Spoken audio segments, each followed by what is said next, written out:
And that's how I was able to diversify my resume, was getting that experience. But I also didn't do it just for the resume. I did it because I was truly intrigued and interested, because like I told you, I didn't know anything about this public health stuff.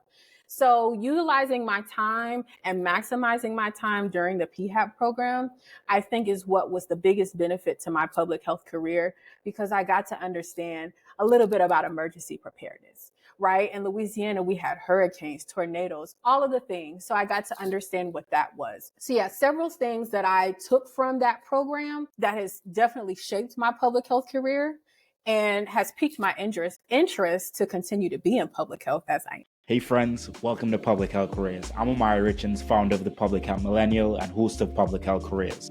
Join us as we dive deep into public health topics and career journeys. You'll hear diverse career stories, absorb professional development and career strategies to help you learn, navigate, and transform your public health journey. On today's episode, we have Nia Smart. Nia is founder and CEO of Smart Public Health Consulting, where they're increasing health education and health literacy in underserved and underrepresented communities. Nia is driven by her passion for promoting health equity for historically marginalized communities and is a seasoned public health professional with a proven track record of collaborating with federal, state, and local partners to address critical health disparities. She conferred a Bachelor of Science in Health Sciences Pre-occupational Therapy Studies at Florida Agricultural and Mechanical University. In today's episode, you'll hear and learn more about how Nia created a business to address health literacy and education for historically marginalized communities, how she navigated a public health career success with a bachelor's degree, how the CDC Public Health Associates program helped to build her network, resume, and interest in public health, how COVID gaps while she worked at the New Hampshire Department of Public Health led her to start a consulting business, and much, much more.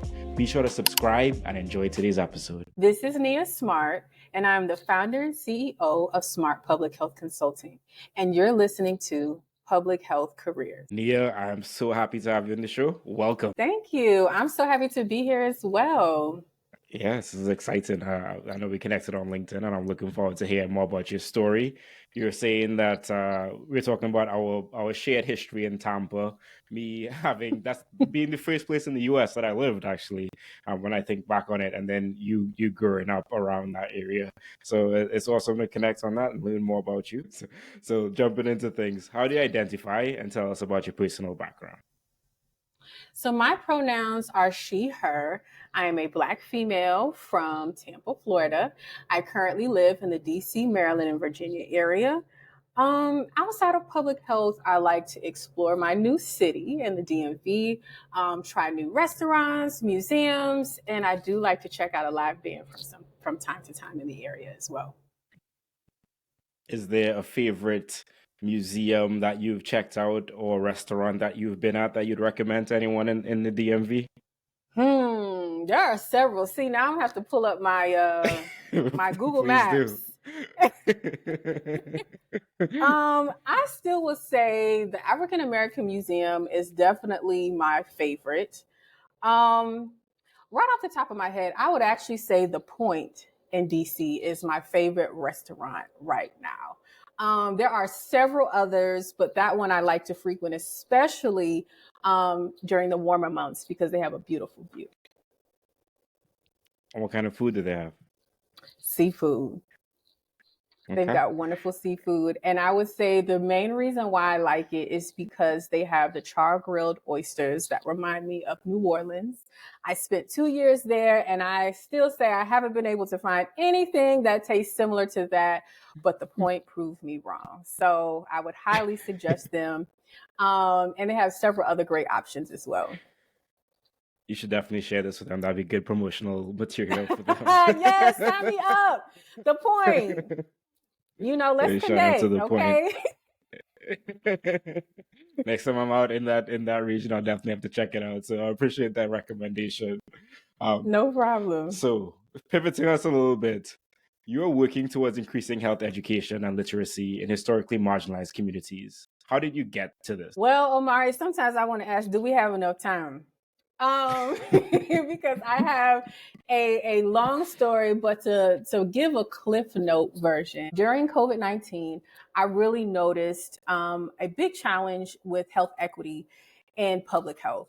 And so, like a lot of us, we realized that there were a lot of gaps in healthcare.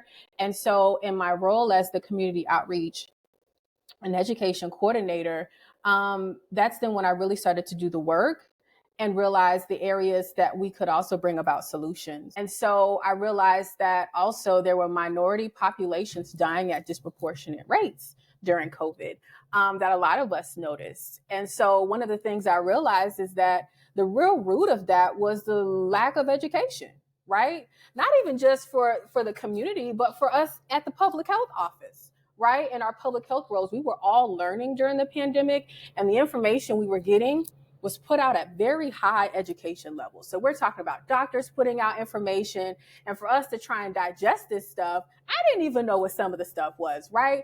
But we did the best that we could to interpret that information and get it out to the community. But then there was those barriers of what languages, right? There's people who speak different languages. What is the area of need of languages in our area, right? What languages do we need to translate this material to ensure that everyone has access to this information, an appropriate time for them to be proactive and to protect themselves? So that long drawn out answer is exactly how I got started and has continued to fuel my passion that I have today to really increase health education and literacy, because I understand that you cannot be literate or even proactive to your own health without understanding what that means or how to protect yourself. I'm excited to go full circle with you as you describe the different tangents or points on that storyline. Like firstly, family coming up to you and realizing, hey, can you tell me about these things? And you saying, while I'm getting into this field, I don't know all the answers, but I think that is in itself is very important and impactful for people to know. We have the ability to come and share information, and many times people have never gotten support from people that look like us in understanding information, whether that's health information. And to your point later on is some of the information that's put out by doctors and stuff is just very complex. It's very hard to understand. And I'm looking forward to that entire journey as you went through there. The language complexity is something that I think is so important, and I think it's something we don't talk about enough in public health, and especially when we're doing our master's programs. And I guess the tangent is on the other side of things with research, which is very technical and very high level. And I feel like many, not only public health researchers, but just researchers in general, have a very hard time of communicating their research to a lay public. And I think there's a lot of missed information, missed opportunities to share important work. But taking it back to the public health lens, I work with an intern and I work with other writers, and many times the writing that they do is still very complex when they're just trying to write on my blog and share information. And one tool I'll give to people is just the Hemingway app is a tool that you can literally just plug in your information into. It'll tell you if your sentences are too complex, if they're too long. It'll really tell you what grade level the writing is at and different things like that. So I think simplifying things doesn't mean taking away the impactfulness and the effectiveness, but it just means that you're able to communicate information to a broader audience in that impactful way. So I think this is important, and I look forward to coming back to Smart Public Health Consulting to learn more about how you all incorporated this and learning through your story of how to do this work. So before we get to that though, what does public health mean to you? Can I ask you one question before we get to that? Of course. Yes. Could you share with me that resource that you said that you utilize? That's all I got. It is no. That's a great question. It's called the Hemingway app. So you can use it on your desktop, if you just type it in, you can use it for free online, but you can also pay to have a desktop version of these, an actual app.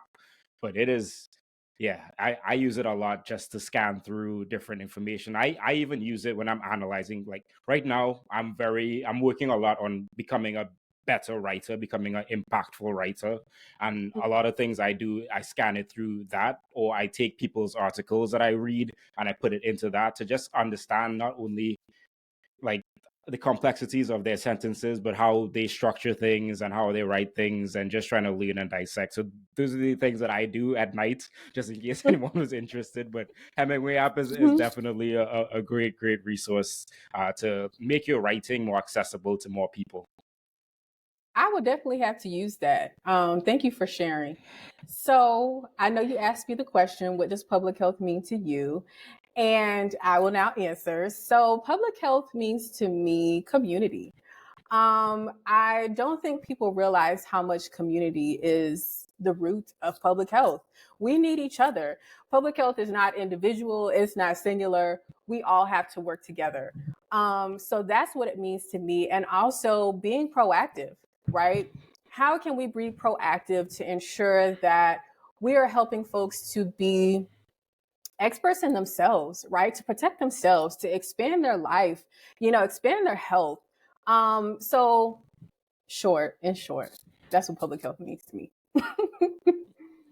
And now for a quick break. Are you ready for the nation's largest convening focused on global Black maternal health outcomes? Well, lucky for you, there's still time to register for the 2024 Black Maternal Health Conference, hosted virtually by the Center for Black Maternal Health and Reproductive Justice on Friday, April the 5th from 9 a.m. to 5 p.m. Eastern. Hear from some of the leading experts on Black maternal health while building a network and connecting with like-minded folks. The theme of this year's conference is centering the role of technology in addressing Black maternal health disparities. If you register, you also get free access to the virtual and in-person premiere of Black Motherhood Through the Lens of Film, an award-winning documentary centering the birthing experience of 4 Black women navigating the reproductive and maternal healthcare system from conception to postpartum. Sign up today to be enlightened, inspired, and empowered at thephmillennial.com/BHMC. That's thephmillennial.com/BHMC.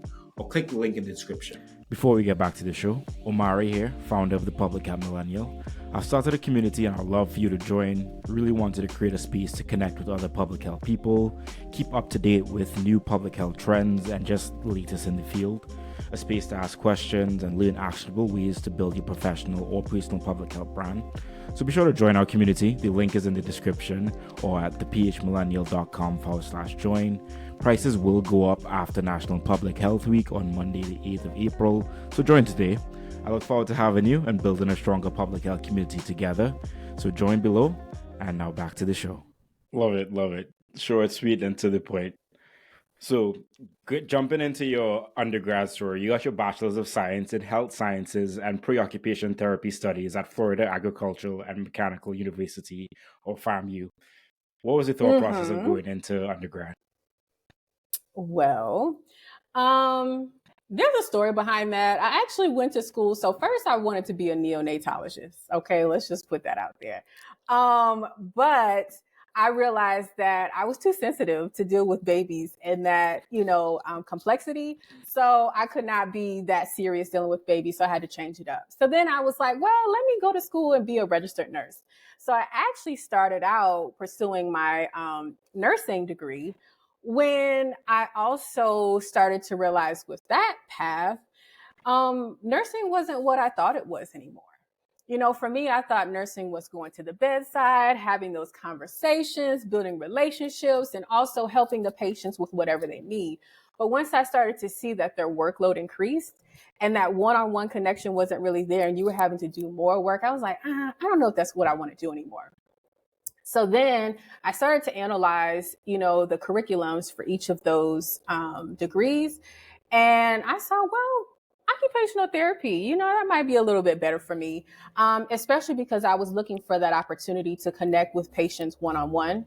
And so I thought with occupational therapy, I can connect with the patients while also helping them to get stronger, to be independent, and get back to their normal lives. So that's why I pursued my health sciences degree in pre-occupational therapy.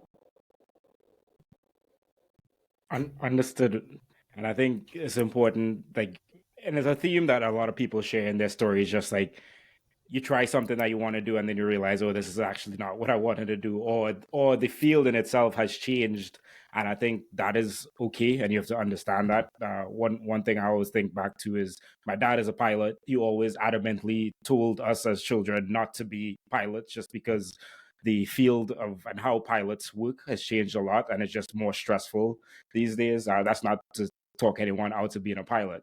Pilots are awesome. I have a lot of pilot friends, but just like knowing that work changes throughout and just knowing, like, finding what is important for you.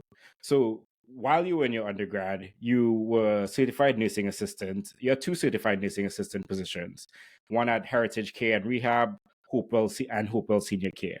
Were these the experiences that really shaped your mind in knowing that you didn't want to pursue nursing? Yes. So I also step back and say I actually got my certified nursing assistant um, certificate through high school. There was a high school program where you had, I think they call it like vocational school. So through your junior and senior year of high school, you had that on the job training and that one-on-one experience to be able to test then for the CNA. And so that actually helped me to get through college. It was very flexible, it worked with my schedule. But I will say I was a hard worker. I had a lot of jobs. Okay. And so when I was in college, the Heritage Healthcare was my first official job.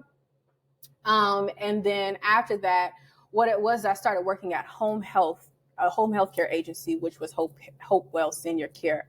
Excuse me. So with both of those, I then started to transition into the home health care role because that provided more flexibility for my college schedule. Whereas when you work in those nursing home locations, sometimes you don't have as much flexibility as you would if you were to do home health care. And then you can choose your own schedule and things like that. So that's why you saw those two experiences. Okay. And while you were in undergrad, you kind of discovered that nursing wasn't probably the path that you wanted to take. Occupational therapy is more likely that path. Were there any other undergrad takeaways that you had? I forgot to also add that part. So as far as it shaping my degree, those jobs did help me to shape my degree and what pathway I wanted to take, because working as a CNA, I was able to see it in real life, right? I also sometimes took roles and helped in hospitals. When you work in home health, they sometimes put you in different, you're helping patients wherever they are. So if they're in the hospital, if they're at home, if they're in rehab, you just go to those different places. So that did shape my view and why I changed the trajectory of my career. I was like, you know what? I'm seeing what these nurses are doing, and I don't want to do that. But I also took the patients that I was taking care of to therapy. So I got the chance to see occupational therapists. I got the chance to see physical therapists, and I enjoyed watching them work with the patients, which is what also gave me the idea to try something different because I saw it. I got to experience it. And so that's what helped. That was perfect. That makes a lot of sense. Okay. And I guess any other takeaways from your undergrad experience?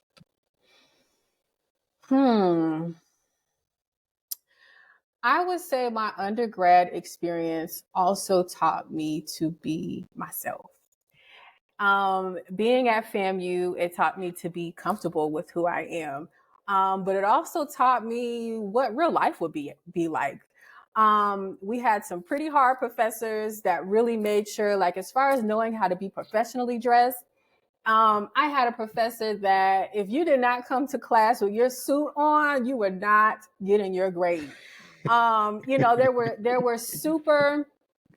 so hard on us, but I still appreciated it at that time, and I still appreciate it now because it helps me to have, first of all, the confidence, but also know how to professionally dress, right? Because we can't take that for granted that everybody knows how to professionally dress when it comes to going to, specific events or if you're interviewing. So those soft skills were something that was molded in my undergraduate degree, but also knowing how to connect with folks, also knowing how, or even seeing the representation. When I spoke about that earlier, seeing those Black teachers, the Black doctors, Black professors. We also saw professors of other races as well that were there. But for me, seeing folks that look like me be in these roles also helped me to know that it's possible for me too.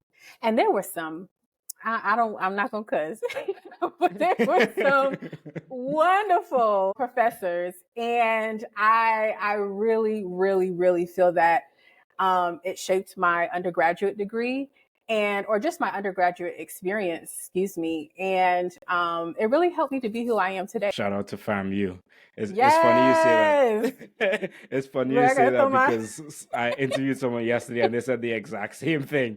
They said the exact same thing about like not getting grades from teachers and having to dress a suit. Look, and then FAMU as well. So shout out to FAMU once again. Yes, our professors did not play, but let me tell you. So then tell us about what was the path for you after undergrad? Because I know you got into the Public Health Associate program at the CDC, but before that, when you graduated, what happened and what was your path to becoming a PHAP at the CDC? So you shared earlier that you were in the CDC's Public Health Associate program, and this was after undergrad.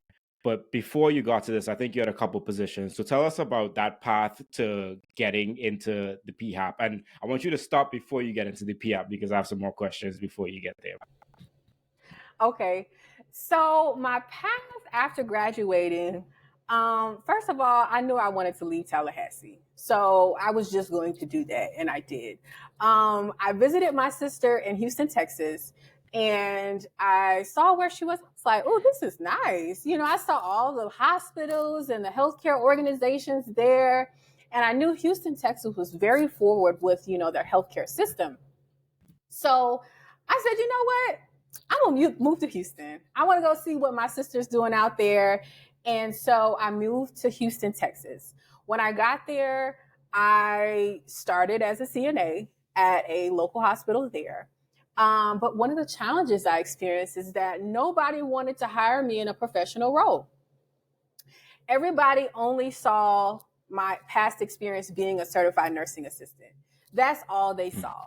So when it came to someone taking a chance on me to allow me to show my professional skills in the workplace and to be able to put some of those great ideas I had in motion, I wasn't afforded that opportunity. So what I then decided to do, I said, well, I'm going to get a job at the hospital working as a CNA because that's what I know they're going to hire me for. And I'm just going to work my way up. And so I started working there. And as the time went on, one of my friends, shout out to Julie Situ, she was one of my friends from FAMU that we went to school together. And she was like, Nia, you need to apply for this program. It's called the PHAP program. I'm like, what is that? And she was like, yeah, there's this public health program. You should apply. I think you might get in. So I applied for it. And I didn't even know what public health was. Let's start there. I didn't even know what public health was. I didn't know nothing about a MPH. You know, I didn't know anything about that. So my friend Julie, her having that experience is what, if anything, that was my representation, right? And so through that experience, I then started to think about it and I decided to apply, but I'm going to pause because you told me to pause before I go into that. Yeah. So what was your thought process there? Like not knowing what public health was, what was the thing that made you decide, okay, this is what I'm going to pursue now, considering that you had that certified nursing experience and you were thinking more like occupational therapy route? People who know me, they know I've just tried crazy things. I just tried crazy things that people wouldn't try to do. And I'm just going to do it. If I set my mind to something, I'm going to do it. And another thing I didn't note is that while I moved to Houston, I also applied for the master's program for occupational therapy. I think, what is it? The Women's College of Texas. I don't know, some college in Houston that had the program. So I also applied to their program. So I was waiting to hear back from them. I also applied, you know, I was working at the hospital and I said, well, you know what? I'm having problems getting a job outside of the bedside, right? So let me just try it. I honestly didn't think I would get in, to be totally transparent. I was like, okay, I'm just going to submit this application and let's just see what happens. So you got into the PHAP program. What was your experience like? Well, first I'll also share the PHAP program is not, or was not, I don't know what their process is today, but it was not easy to get in at the time. I would say there was 4 or 3 3 to 4 levels that you had to make in order, and levels isn't the right word. Interviews, like rounds of three types of, interviews. Yeah. yeah, 3 rounds of interviews. You first submitted your application. Then if you made it to that, then you submitted an essay. And then after your essay, you then had, if you made it past that, then you would have the final interview. And so after I went through all of that, like I said, I still didn't think. I was, first of all, when they asked me for an interview, I was like, oh, wow, I made it to the next level, right? And at the end of the day, once they offered me the role, I was like, man, one thing I said to myself was like, I'm not leaving Houston because I loved it. I loved it. I've never been in a big city like that. It had everything I needed, the food, the entertainment, all of the things. And when I got my email, they said, Nia, we want you to come to Louisiana. And I think they said I had like 72 hours to make a decision. I was like, man, the pressure is on, right? This is a big decision. And, I was really sitting here thinking, and I was like, man, so I'm working as a CNA. I want to be able to pursue better things as far as, using what I went to school for at some point, to help me to get in an office setting. Because if you guys don't know, when you work as a CNA, it's very hard on your body, your back. So doing that for a prolonged period of time can really break your body down if you don't do things properly. So I really wanted to try something new. And so once they offered me the role, I was like, okay, let me think about this. As far as my experience, that I was looking for, that I told you nobody would give me an opportunity. And now I had this opportunity. I was like, you know what? I'm going to do it. I'm going to do it. I'm going to move to Louisiana. I don't know what's going to happen there. I'm going to figure this out. And I just jumped 2 feet in and I moved to Louisiana, and I was there for 2 years. But I want to stop because I think you asked me a question. I want to make sure that I answered it. No, that was perfect. That was perfect. And I think it's interesting you saying like, oh, I'm not leaving Houston. And then earlier you were saying that you really enjoyed Louisiana food and you haven't gotten something that wasn't as good until you went to the point. Yes, char-grilled oysters. Char-grilled oysters. Very specific, very specific. But yeah, and I think that in itself is important. Like just opening our mindset to opportunities and allowing ourselves to go to new places, even when we mightn't want to do it initially, and just never knowing what those experiences can unlock and unfold in our lives and in our careers. So shout out to you for taking that jump and deciding to leave. And I wanted to ask, yeah, of course, you're most welcome. So I wanted to ask about, so at this point in time, was it that you were saying that I want to work in public health, or was this something that you were just still trying to discover more about public health? Because you got into this program, you wrote an essay, you did all these things. So I imagine you had some kind of envisionment for like how this was going to impact your career, whichever direction. So tell us more about that. For me, one of the things I realized is that I never worked in an office before, right? I worked at the bedside. I worked in the hospital setting, to where we're constantly dealing with patients and all of those things. So being in a less, I wouldn't even call it stressed, but I don't have the terminology, but just to say, being in an office, you're not dealing with all of the complexities of being in a hospital, or dealing with patients at the bedside.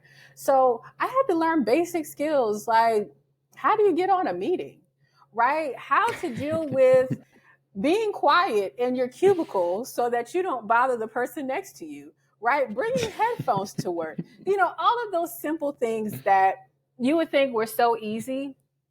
I had to learn because I never experienced that before. So I would say I learned on the job, office etiquette, right? I also learned how to deal with conflict in the office, right? Like, how do you deal with something that you don't understand, or how do you deal with new work, right? Because mind you, I told you I was new. So we were dealing with chicken pox. At the time we had a measles outbreak. Oh no, I'm sorry. It wasn't measles. It was mumps. We had a mumps outbreak. Mumps was starting to reemerge at a local college. So we were doing investigations, and there were all of these things that I never experienced before. But the way that I am, I was just a sponge, and I was just trying to learn as much as I could. And another thing that I always would suggest for folks that are in these programs is to take advantage of as many opportunities as you can while you're there.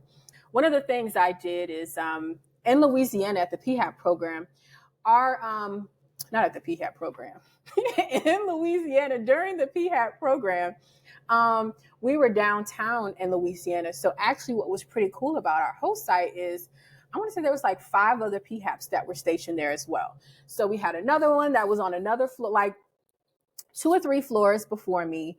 They were still working for the state of Louisiana. Then we had another PHAP that was working for the city of New Orleans. We had another one that was working for LSU and so on. So with that, we all got to go in each other's environments, and we all got to volunteer. So somebody would come and help me with stuff. I would come and help them with stuff.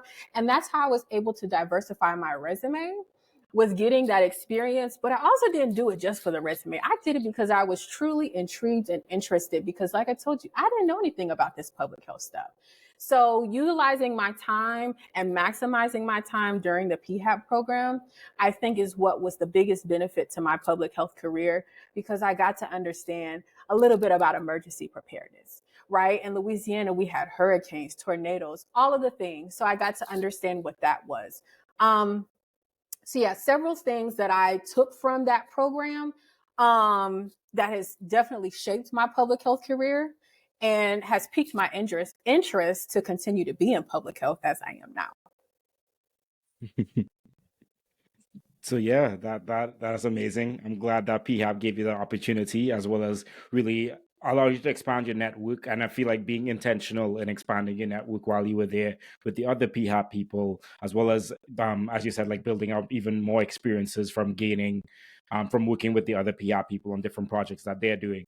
So what were some of the projects and the things that you did while you were in this program, and what was the thing that made you say, yes, I'm going to stay in public health? Oh, Omar, now I have to pull up my resume. I don't remember everything. Let me pull it up real quick. But off the top of my head, I can remember we did vaccine clinics. But I wasn't actually there. So on the back end, preparing the vaccines, for example, we did do drills. And I'm losing the terminology, but basically we were preparing for emergency preparedness. We were preparing for emergency preparedness events, which means getting your vaccines together, identifying those locations to where you would have the medications and those kits and all those different things. So helping to prepare for emergency preparedness duties. We also did I did site visits with some of the nurses that were part of the immunization program in Louisiana. I didn't say that, but I was a part of the Louisiana's immunization program. And so within that program, we did investigations for chickenpox at the local child care centers. We did, like I told you, mumps. We did the mumps outbreak, so we did investigations for that. And with the emergency preparedness section, I also volunteered. We had a pretty big tornado that swept through while we were there. And it didn't touch where I lived, but it was pretty close to us. And so a couple of us went and volunteered at a local shelter where the displaced residents were staying.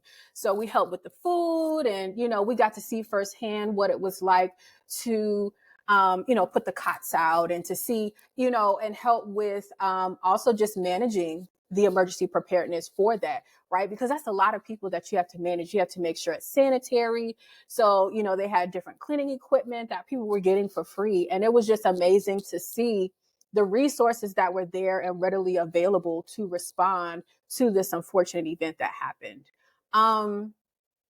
Like I said, Omari, if I don't have my resume, I'm not going to remember everything.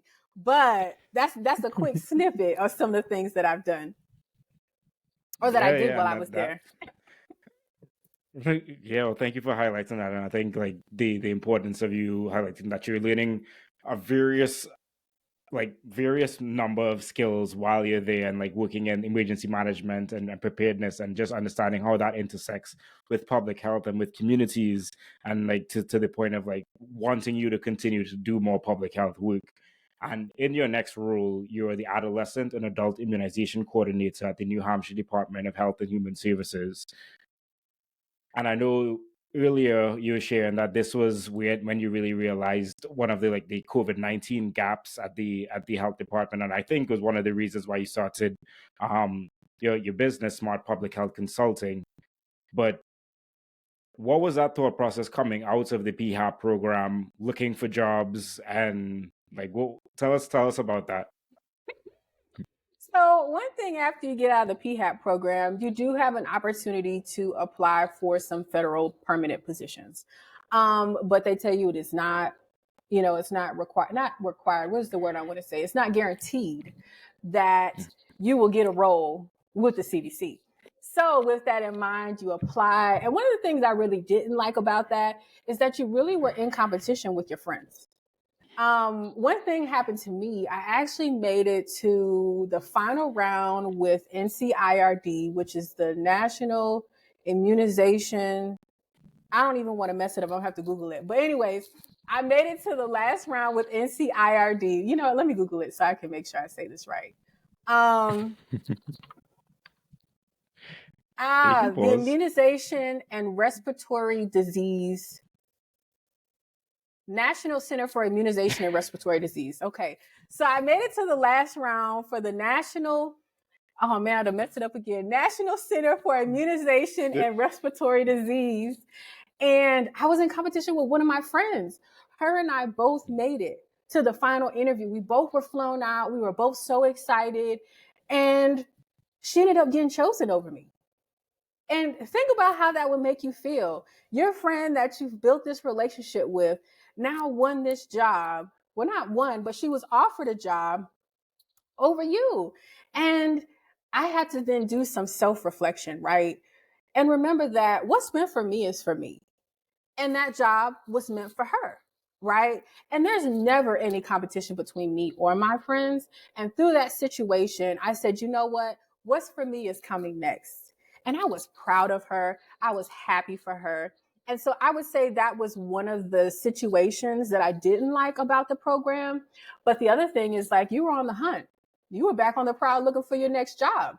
And so I actually ended up having a connection with someone who was able to say, oh, Nia, I know the New Hampshire Department of Health is hiring. And I'm like, where is that on the map? Where is that on the map, right? But I still went on and applied because they told me, about the program. So I applied for this position in New Hampshire. I didn't know where New Hampshire was on the map, like I told you, but of course I looked it up. And then I was offered an interview. So I had the interview, but I also knew the key things that I really wanted in a job.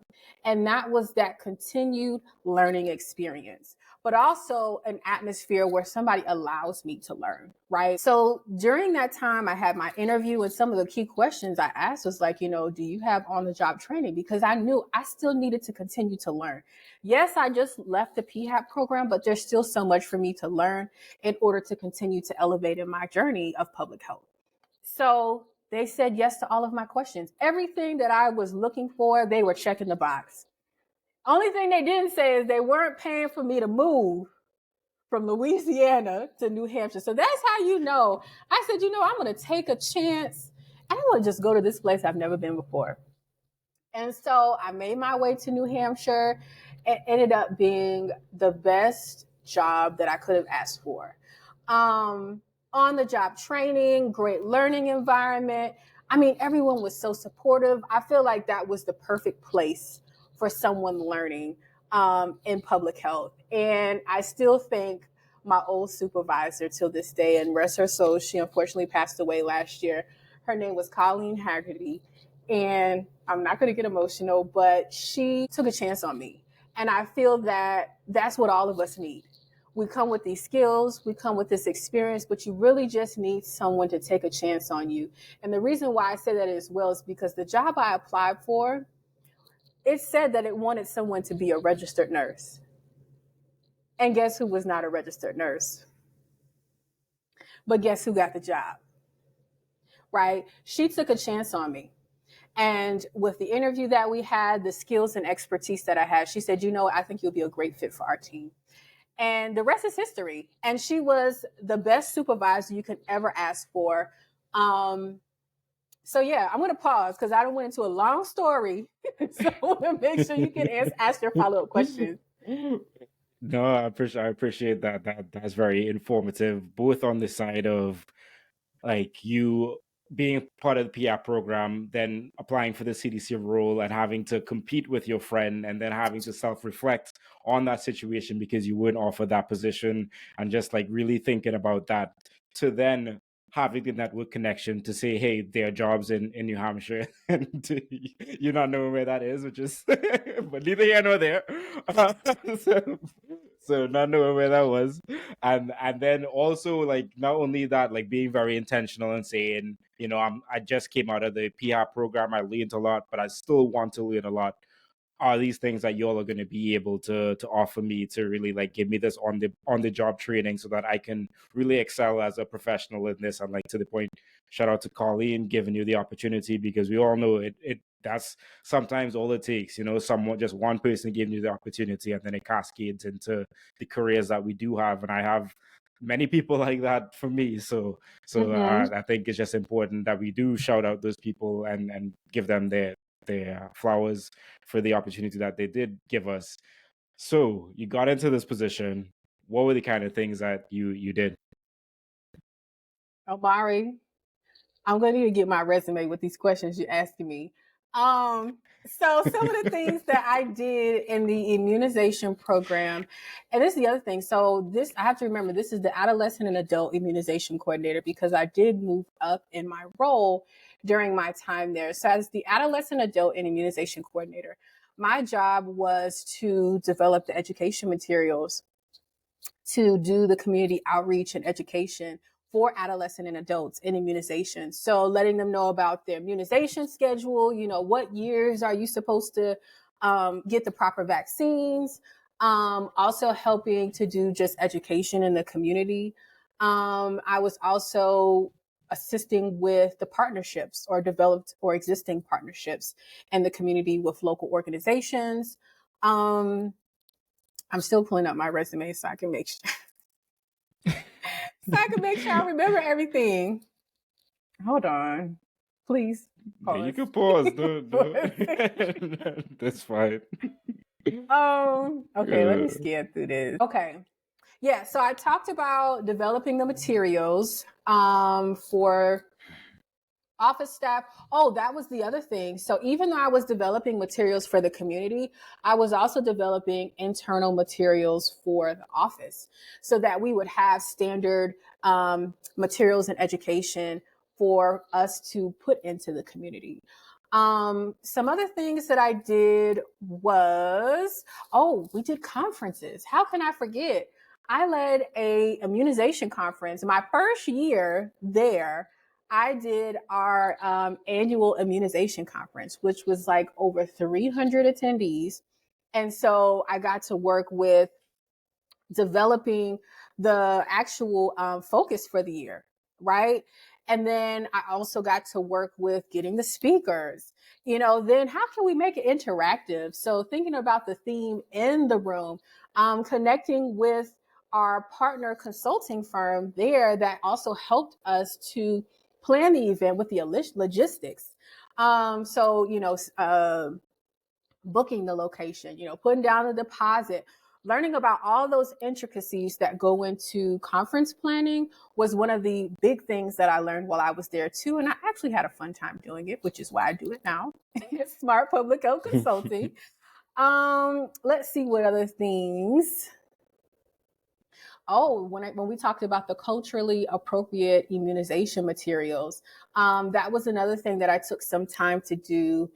And I'm going to pause because I don't want to go down my whole resume and take up too much time just talking to No, so I think it's important that you're just highlighting that you're doing a lot of work and taking on a lot of responsibilities. And I know event planning takes a lot out of us, and like strategic event planning as well. But in that, you said that you were promoted to immunization outreach and contract coordinator. Tell us about that process for you to get promoted, and then what came with that promotion. What did you do? So what happened with that is we did have one of our sweet team members, she retired.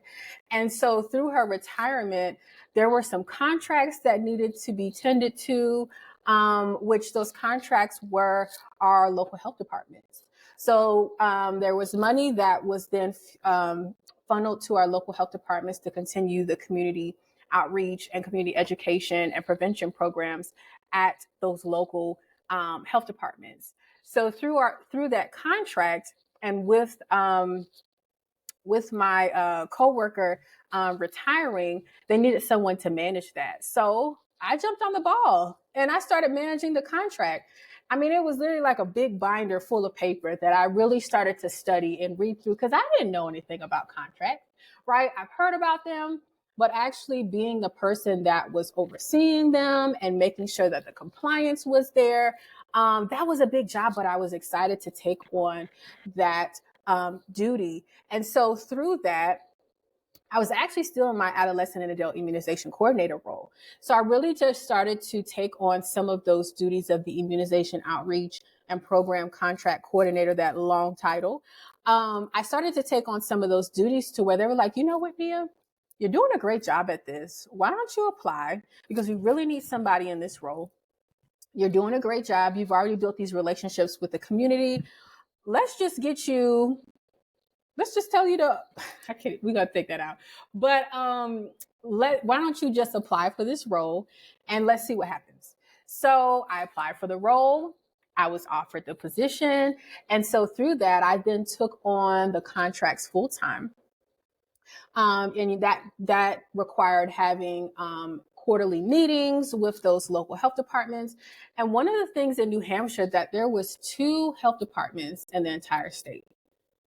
I know that was crazy to me, but that was just the landscape of New Hampshire. But those 2 health departments worked so hard and they did so much with the budget that they had, right? Like a lot of us in public health, we don't have a lot of money, right? Those budgets are sometimes we try and do so much with little in public health. And this was before COVID. And before COVID, we didn't have all of the additional funding that we do have to make a larger impact, but we still had some. And so with these health departments, they were doing so much, but we also had to manage them because the funds that we got at the health department came from a cooperative agreement from the CDC. And so there were different requirements and different programmatic goals that we agreed to that we also had to make sure those health departments assisted with as well.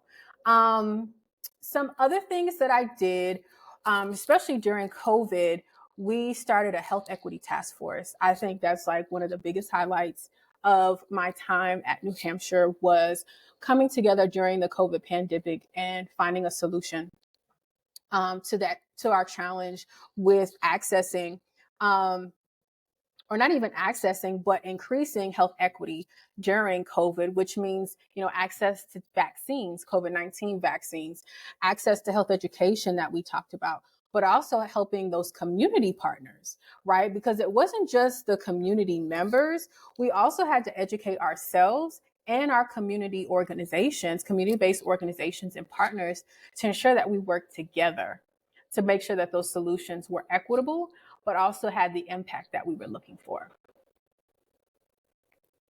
It's awesome.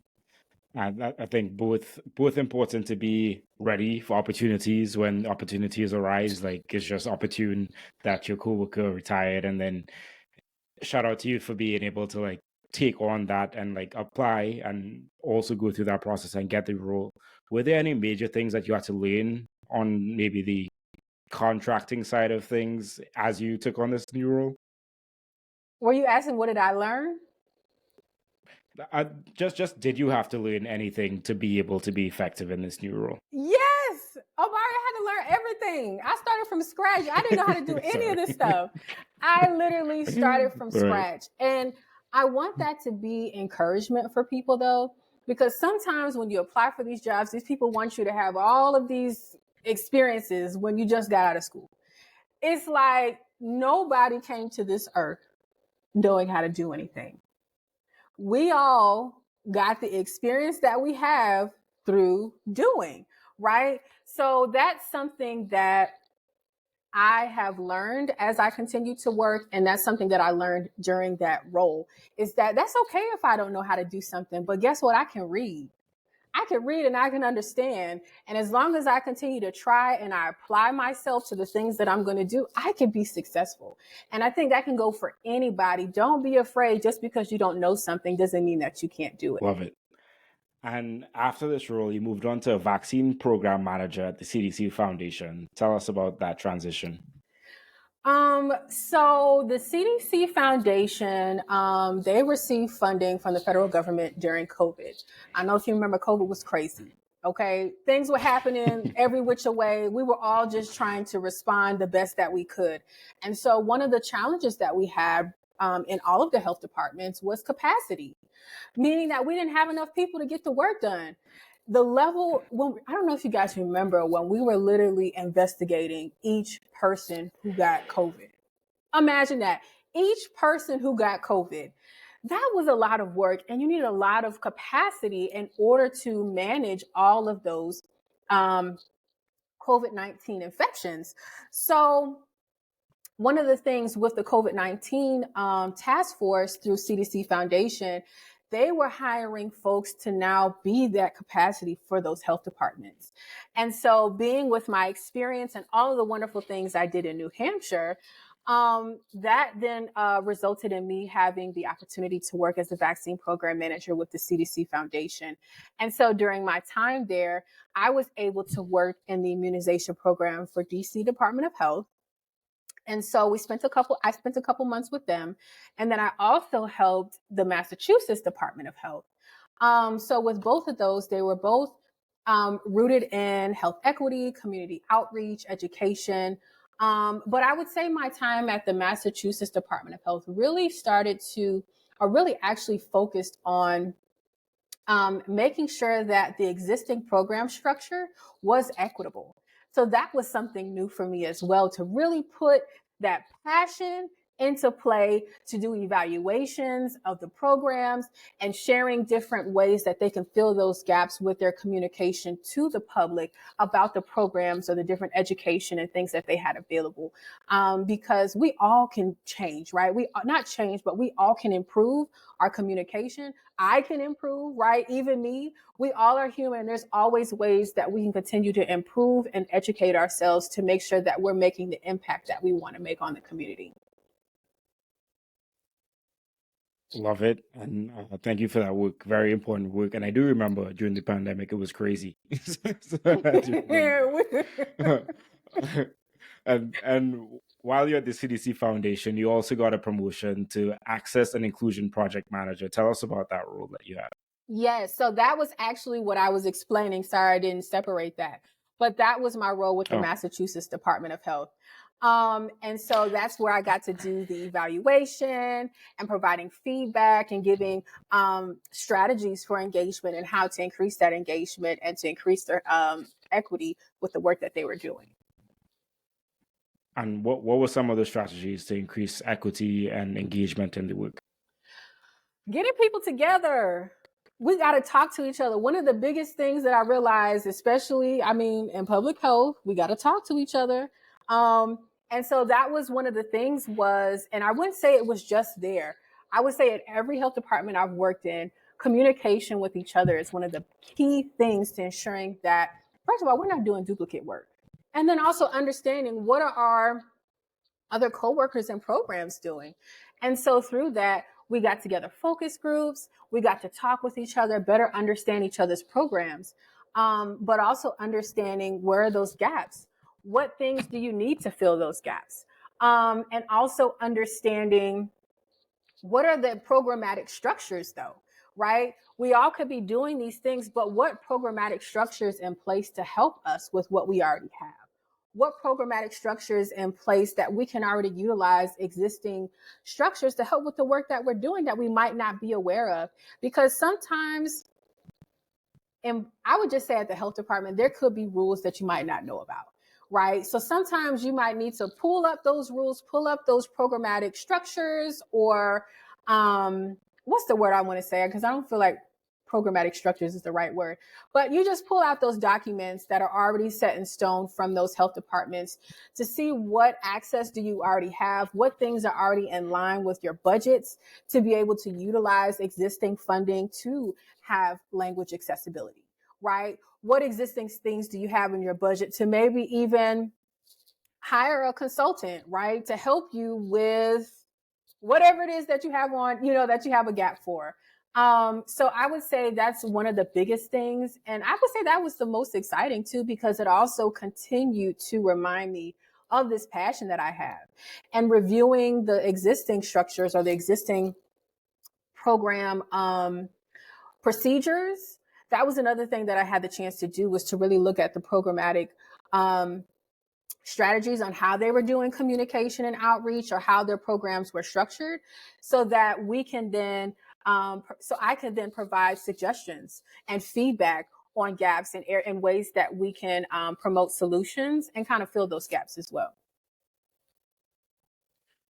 And after this role, you founded and became the CEO of Smart Public Health Consulting. Tell us about the thought process for starting this. Well, I will tell you, Omari, I actually started my thought process back when I was in New Hampshire.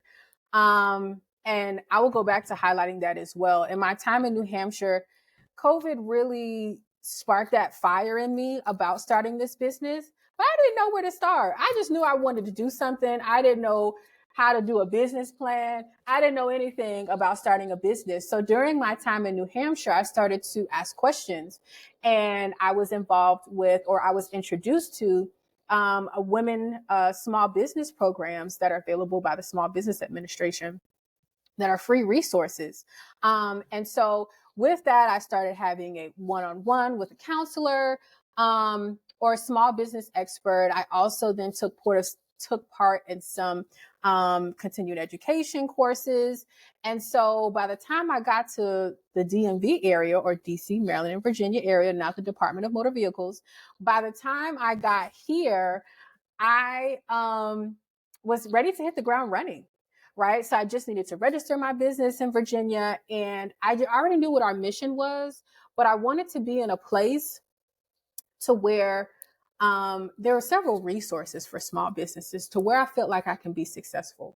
So I already had the mission, I already had the vision, but then I just I put my mission and vision to work, and I started the business. So at Smart Public Health Consulting, you all work to increase health education and health literacy in underserved and underrepresented communities, as we kind of spoke about at the beginning of the podcast.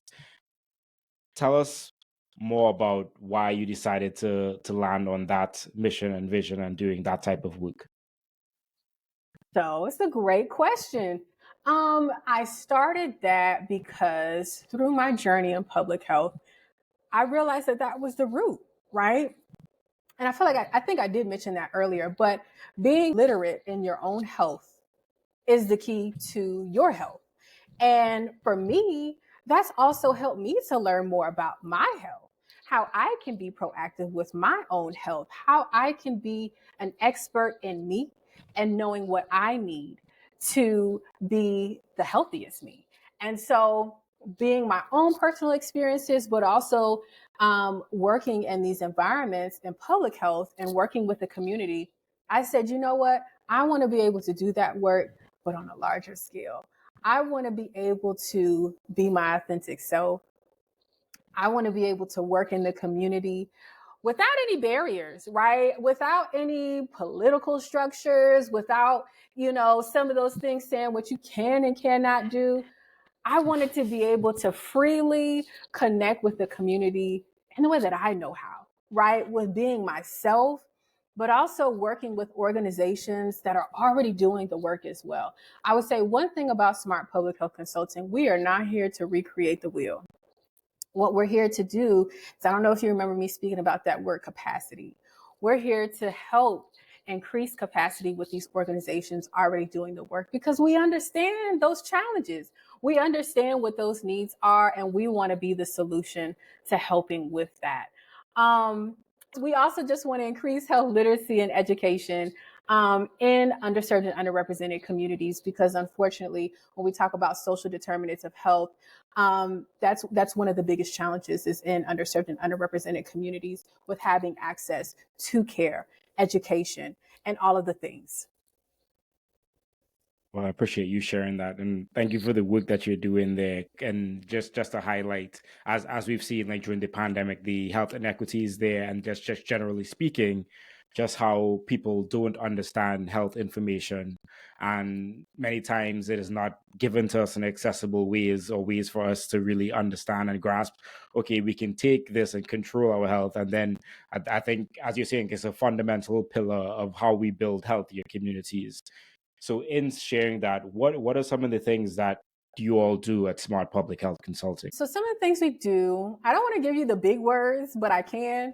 I can say program management, which really means going back and helping those same organizations that I was speaking about before, and increasing that capacity, but also helping them with strategic planning, strategic communication.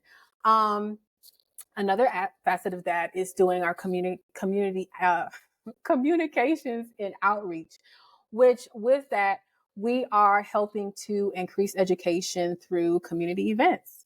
We help with stakeholder engagement. So that means with those community-based organizations or organizations that are just looking to increase their community impact.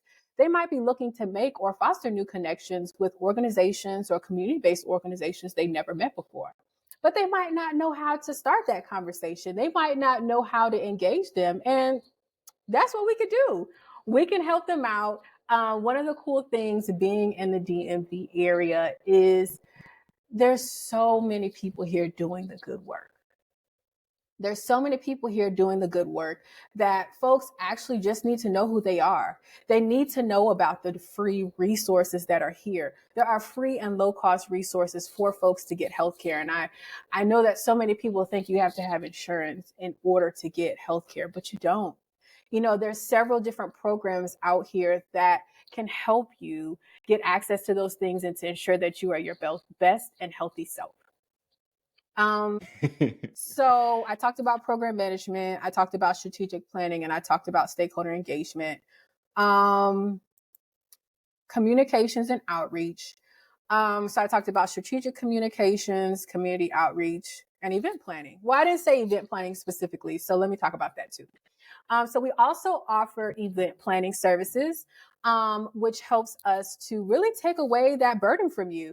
You know, you want to do a community event, but you don't have the capacity or the time, and you want somebody that actually is going to be thoughtful and have that passion for the event that they're planning for you. We're your person. We love doing events. We love being creative and connecting with those community-based organizations that are already doing the work. But one of the biggest things when you do event planning is that's an opportunity to build new relationships with community-based organizations doing similar things as you. And so that's one of I think the coolest parts about doing event planning is that we can connect other organizations together who didn't know about each other, right? But then it also is an opportunity to increase community impact because they can join forces together with the resources and services that they offer. That's awesome. It sounds like you're amplifying and supporting a lot of people in carrying out their work, which in foundationally helps in your work and achieving your mission. That's awesome. Around the program management side of things, what are like some of the main things that let's say someone came to you and they're like, hey, I need some advice around program management. What are the main things that you kind of like usually give people advice around? What are the main maybe challenges that people have? For the program management lens, I would say that really comes more from responding to proposals, meaning that an organization already has a need, right? Let's say if it's to increase COVID-19 vaccinations in Virginia, right? Let's just say that that's an opportunity.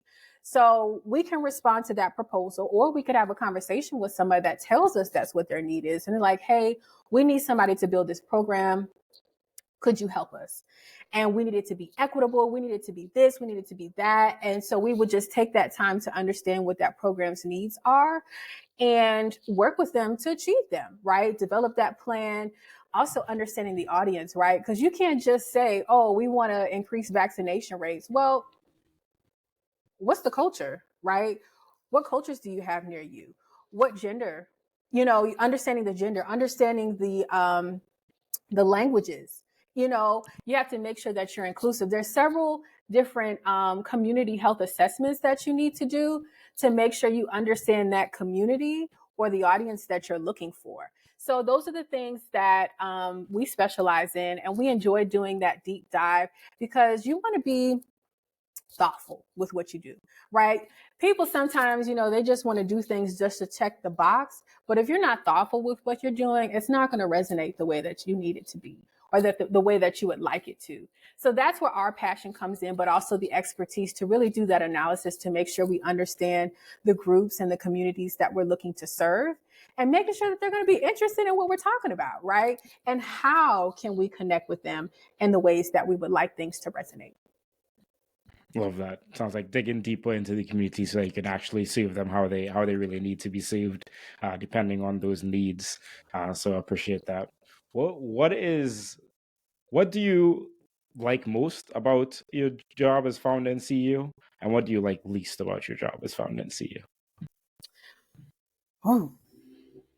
What I like most about being the founder and CEO is the flexibility, but also the key for me is being happy. I am 100% happy in what I'm doing. I'm 100% happy because I am working towards the mission that I made for the company, but also for myself. The company's mission is actually my personal mission, right? So knowing that I'm able to live that out daily, make connections. We also have internship opportunities. So every year we try and have 3 to 4 interns. I enjoy being able to give back in that way as well because I wouldn't be where I am in public health if it wasn't for the public health program. I was an intern. And so I want to be able to take a chance on other students as well. So that's one of the biggest things that I love is just that full circle moment. One of the least things is having to be a salesperson for yourself. I am not a salesperson.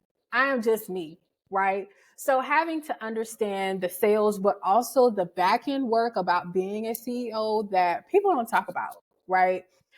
Those are the things that I don't like, understanding contracts and, making sure the proper language is in there. Also doing your bookkeeping, all of the things that you wouldn't even think would be required of being a CEO. That's what I don't like. On the back end, I love the front facing work, but the back end work, I do not like. And I like to say there is no manual to being a CEO. You learn as you go. And that's the beauty, but also one of the pain points about being a CEO. But I do enjoy it because if I continue to live and being a perfectionist, I would have never done it, right? Sometimes you gotta do it scared and you gotta figure it out along the way. Absolutely, absolutely. I love that you're able to build a business that encompasses your own mission, and in doing the work to achieve the mission of the business, it fulfills your own personal mission, and that's awesome and very very heartfelt. And I thank you for sharing that with us, as well as sharing the journey to getting to there. So before I move you on to the Furious Five, I'd like to ask, where can people connect with you, connect with Smart Public Health Consulting, and where would you like to see yourself in the future? Okay. Well, I'll start with the connection. You can find me on LinkedIn at Nia Smart. You can also find Smart Public Health Consulting on LinkedIn. We have a business page. And you can also find us at our website, smartphc.net. Answer your other question about where do I see myself? Was that what your question was? Yes. I see myself as being the expert in the DMV area for connecting with the community. I see myself as really continuing to enjoy what I'm doing, but continuing to make those connections in the DMV area and increasing our impact. And we can't forget increasing health education and literacy in underserved and underrepresented communities.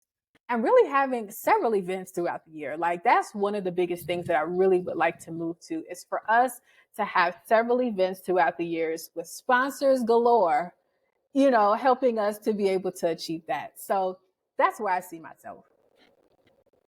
I love that. And we are cheering for you and rooting for you. And we look forward to seeing all the great things that you do, as well as Smart Public Health Consulting does. Thank you. You're most welcome. So moving on to the Furious Five, the last questions and the 5 questions that I ask all guests. Number 1, what advice would you give to a student trying to pursue a career in public health? Have fun. Make it a time to figure things out. And don't be hard on yourself to think that you have to know it all, because I surely didn't. I learned as I don't want to say learned as I go. Yeah, I learned as I went. Whatever way to say it. And through that journey, I discovered what my passion was. And I think that's the beauty of public health. If you really talk to a lot of public health professionals, we've all done a lot of things. I don't think that you'll find a public health professional that was so linear that, everything was perfect the way that they wanted to. You really just discover things. And, with you trying different positions and volunteering your time and connecting with other public health professionals, you might say, hey, I think I like that a little bit better. Or I think I prefer to work, in the community, or maybe I prefer to work just at my desk and, doing leadership things. So, you really will get the chance to figure that out, but just don't be hard on yourself to feel like you got to know everything, because you don't, and you won't. Life is a continuous teacher, and you have to be comfortable being uncomfortable with not knowing things and just learning as you go. Number 2, if you're talking to someone wanting to get into your position, what advice would you give them?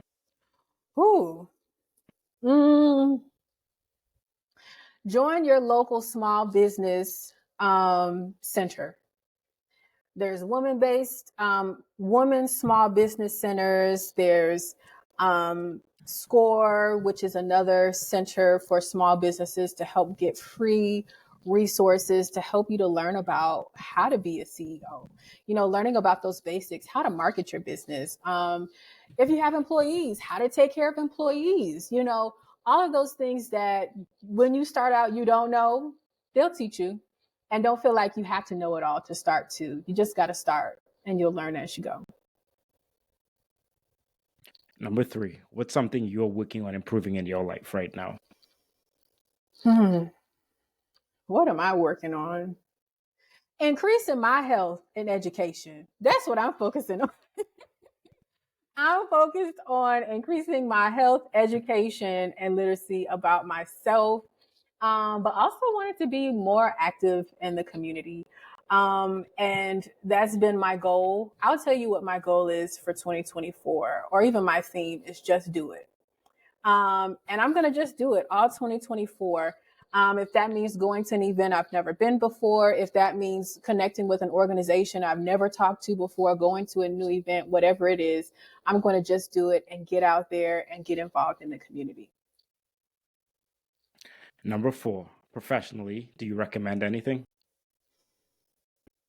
Mindfulness. I 100% recommend for you to get on YouTube and to find the Calm Meditation channel and make sure that you practice mindfulness with everything that you do, because public health can also be, it can be mentally challenging sometimes with the things that you hear about, that you see, the solutions that you're trying to do, or the solutions that you're developing for your community. So make sure you tap in with yourself, because you have this passion, but you also have to make sure that you're okay as you continue to do your work. And number 5, if there was one piece of advice you'd give to your younger self, what would it be? Keep going. Just keep going. Keep going. That's what I would give to my younger self. I would not say I would undo anything. I am happy with the path that I took, and I would do it again. So just keep going. Love it. Well, thank you so much, Nia, for coming on and sharing your wealth of information. I really enjoyed the conversation and learning more about your story. Thank you. Thank you for the opportunity, Amari. This has been so wonderful. And we have to shout out to you, right? We have to shout out to you to the great things that you're doing. I do hate that I couldn't ask you questions back, but it's okay. We're just going to continue moving. But I really am very happy to see what you're doing because I didn't have that, right, when I started in public health. And I know this is a great resource for public health professionals, either in the beginning, in the middle, or an expert, right? Because it's always great to hear about the different things that are going on in public health and the different positions and opportunities available. So thank you for what you're doing for us. Well, thank you so much for that. That means a lot. And thank you for taking your time to be a part of this because it couldn't be done without you. So I appreciate you a lot. No problem. Housekeeping items, everyone. Thank you all so much for listening or watching this. Be sure to subscribe if you've made it this far. Leave a like if you're watching it on YouTube. Leave a review and share it with a friend. Greatly, greatly appreciate you all. See you all next week. Peace.